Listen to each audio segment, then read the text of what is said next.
بسم اللہ الرحمن الرحیم۔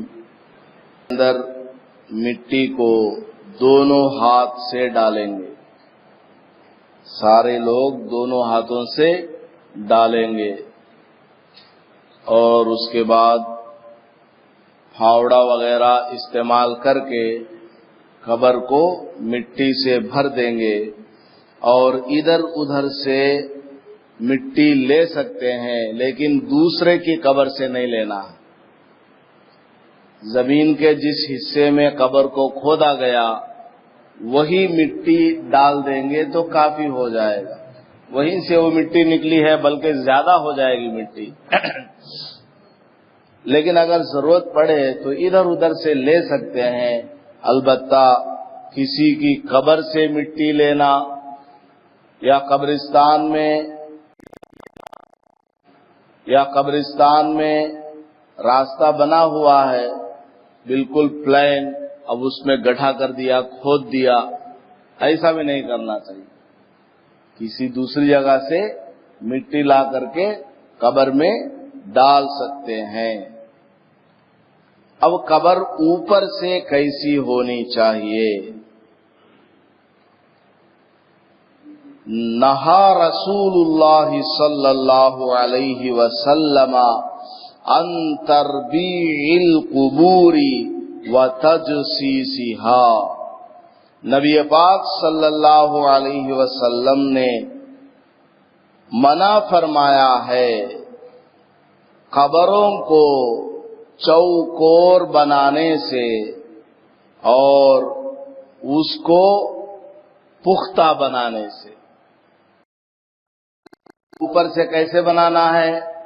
اونٹ کا کوہان اس کو کہتے ہیں، جیسے اونٹ کے گردن کے پاس ایک ایسا اونچا ہوتا ہے مڑا ہوا، اس طریقے سے قبر کو اونچا کر کے بنانا چاہیے۔ چوکور بنانا یہ مکروہ ہے، یعنی چار ریکٹینگل اس طرح نہیں بنانا چاہیے، بلکہ اوپر کیسا ہو؟ اونٹ کے کوہان کی طرح ابھرا ہوا ہو، اس طریقے سے قبر کو بنانا چاہیے۔ اور پختہ قبر بنانے سے بھی اللہ کے نبی علیہ الصلاۃ والسلام نے منع فرمایا ہے۔ پختہ قبر جیسے اینٹ وغیرہ ڈال کر، سیمنٹ وغیرہ ڈال کر لوگ بنا ناجائز ہے، اللہ کے نبی علیہ الصلاۃ والسلام نے منع فرمایا ہے۔ اور قبر کو پختہ بنانا یا اس پر تعمیر کرنا، قبہ وغیرہ بنانا، یہ سب ناجائز ہے۔ قبر کو پختہ بنانا بھی ناجائز ہے، اب اس کے اوپر وہ ڈیزائن بنانا، مکان کی شکل بنانا، پھر اوپر سے اس طرح گھر وغیرہ بنانا، یہ سب ضرورت کی چیز نہیں ہے۔ اب حدیث ایک سنیے، بہت شاندار حدیث ہے۔ عن جابر رضی اللہ تعالی عنہ قال نہا رسول اللہ صلی اللہ علیہ وسلم ان یجسس القبر وان یبنى علیہ وان یقعد علیہ۔ رضی اللہ تعالیٰ عنہ سے روایت ہے کہ رسول اللہ صلی اللہ علیہ وسلم نے ممانعت فرمائی ہے کہ قبر کو گچ سے بنایا جائے۔ گچ ایک طرح کی وہ مٹی آتی ہے سیمنٹ کے ٹائپ کی، اس سے بنایا جائے۔ وہ جو چائے کا کپ ہمارے پاس ہوتا ہے پینے والا، وہ اسی طرح کی مٹی سے بنی ہوئی ہوتی ہے، گچ اس کو بولتے ہیں۔ گچ سے بنایا جائے یا اس پر عمارت بنائی جائے۔ قبر کو پختہ بنانا بھی منع کر دیا اور اس کے اوپر عمارت بنانا بھی منع کر دیا، یا اس پر بیٹھا جائے، اور قبر کے اوپر بیٹھنے سے بھی اللہ کے نبی علیہ الصلاۃ والسلام نے منع فرما دیا ہے۔ قبر کے بارے میں شریعت کا اصولی نقطہ یہ ہے کہ ایک طرف تو میت کے تعلق سے اس کا پورا پورا احترام کیا جائے. قبر کیسی ہونی چاہیے؟ میت کے ساتھ مکمل احترام کیا جائے، کسی بھی طرح میت کی بے حرمتی نہ ہو.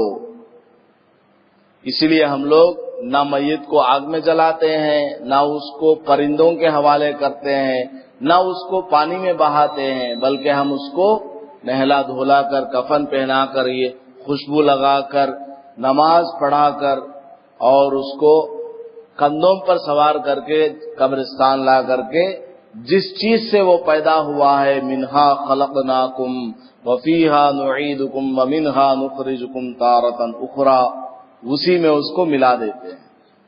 تو حدیث پاک میں فرمایا گیا ہے کہ کوئی بھی مردے اور نہ ہی قبر کے اوپر بیٹھے، کیونکہ یہ اس کے احترام کے خلاف ہے.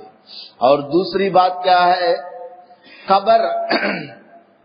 قبر دیکھنے میں ایسی سادہ ہو کہ اس کو دیکھ کر دنیا کی بے ثباتی کا احساس، یعنی دنیا کا ختم ہو جانا کا احساس پیدا ہو. قبرستان آدمی جائے، یہ سب بلڈنگیں ہیں، مکان ہے، دکان ہے، بازار ہے. قبرستان ایسا ہونا چاہیے کہ اس میں آدمی داخل ہو تو ایسا لگے کہ میں کسی اور دنیا میں آ گیا. وہاں پر آدمی جائے تو قبریں بنی ہوئی ہوں اور اس کے اوپر سیمنٹ وغیرہ کے ذریعے سے قبریں پختہ نہ کی گئی ہوں تو آدمی کے دل میں تھوڑا سا ڈر بھی لگے گا. تو کیا فرمایا کہ قبر ایسی سادہ ہو کہ اس کو دیکھ کر دنیا کی بے ثباتی کا احساس ہو، یعنی دنیا کا بے پائیدار ہونا، دنیا ہمیشہ رہنے والی نہیں ہے، ختم ہونے والی ہے، اس کا احساس ہو، اور آخرت کی یاد اور آخرت کی فکر دل میں پیدا ہو. اب قبرستان ہم گئے، وہاں پر جا کر کے دیکھا تو قبروں کے اوپر کیا ہے، پختہ اینٹوں کے ذریعے سے تعمیر کی گئی ہے اور قبر بہت پختہ بنایا گیا ہے. تو وہاں جا کر اس چیز کا احساس ہوگا کیا؟ نہیں. وہاں پر جا کر دیکھیے، وہاں جو فٹ بال کھیلتے ہیں کالج گراؤنڈ میں بھی جب کالج میں پڑھتا تھا گراؤنڈ میں کھیلتا تھا، ہم نے دیکھا ہے ناشتہ کر کے آتے ہیں. کوئی چیز کھانا ہو وہاں سیمنٹ سے بنا ہوا رہتا ہے اور سراہنے کے پاس اس طرح تھوڑا اونچا بھی رہتا ہے تو وہ تکیا بنا لیتے ہیں، ٹیک لگا کے بیٹھتے ہیں آرام سے. اس طرح لڑکے کرتے ہیں تو ان کے دل میں کہاں احساس ہوا موت کا؟ تو قبر ایسی بنانی چاہیے کہ آدمی کو دیکھ کر کے ڈر پیدا ہو، آدمی کو دیکھ کر کے یہ احساس ہو کہ یہ کتنا بڑا مالدار تھا، کتنا بڑا کروڑ پتی تھا، یا یہ کتنا بڑا علم والا تھا، کتنی بڑی طاقت والا تھا، لیکن آج یہ چند ریزوں سے ملی ہوئی مٹی کے نیچے دب گیا ہے. اس کو احساس ہونا چاہیے اور ڈر لگنا چاہیے، آخرت کی یاد پیدا ہونی چاہیے. اس طرح قبروں کو بنانے کا حکم اور دوسری بات کیا ہے؟ قبر جب بالکل سادہ اور کچی ہوگی اور اس پر کوئی شاندار عمارت نہیں ہوگی تو شرک کرنے والے شرک بھی نہیں کریں گے. آپ دیکھ لیجئے گا، کوئی قبر بالکل سادہ ہو، سیدھا سادہ مٹی کی قبر ہے، اس کو جیسے بنانا ہے بنا کر کے رکھ دیا، چھوڑ دیا، بس نہ اس کے اوپر کوئی نشان ہے، نہ سرہانے کے پاس کوئی چیز لگا ہوا ہے، نہ اس کے اوپر پھول وغیرہ ڈالے ہیں، کچھ بھی نہیں ہے، سیدھا سادہ قبر ہے. کوئی آدمی اس کے پاس جاتا ہے، کوئی جا کر وہاں پر بوندی رکھتا ہے، ناریل پھوڑتا ہے، کچھ نہیں کرتا ہے. یہ سارے کام کہاں ہوتے ہیں؟ ایسی جگہ ہوتے ہیں جہاں پر لوگوں نے قبر کو پختہ بنا دیا ہے، کر دی ہے. اب دنیا میں آپ لوگ دیکھتے ہیں بہت سارے ہمارے اولیاء اللہ کی قبروں کو پختہ بنایا گیا ہے، لیکن ہمارے کسی بھی ولی نے اپنی قبر کو پختہ بنانے کا حکم نہیں دیا۔ بنایا کس نے ہے؟ لوگوں نے بنایا ہے۔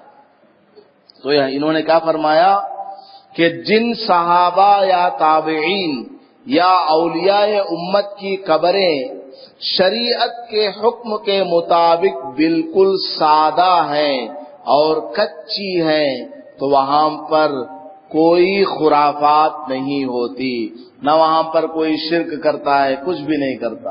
یہ سارے کام کہاں ہوتے ہیں؟ وہی ہوتے ہیں جہاں پر قبر کو پختہ بنا دیا گیا ہو اور اس کی تعمیر کر دی گئی ہو۔ ناجائز کام لوگ جا کر کے کرتے ہیں، قبر میں موجود اللہ کے ولی نے کبھی بھی نہیں حکم دیا ہے۔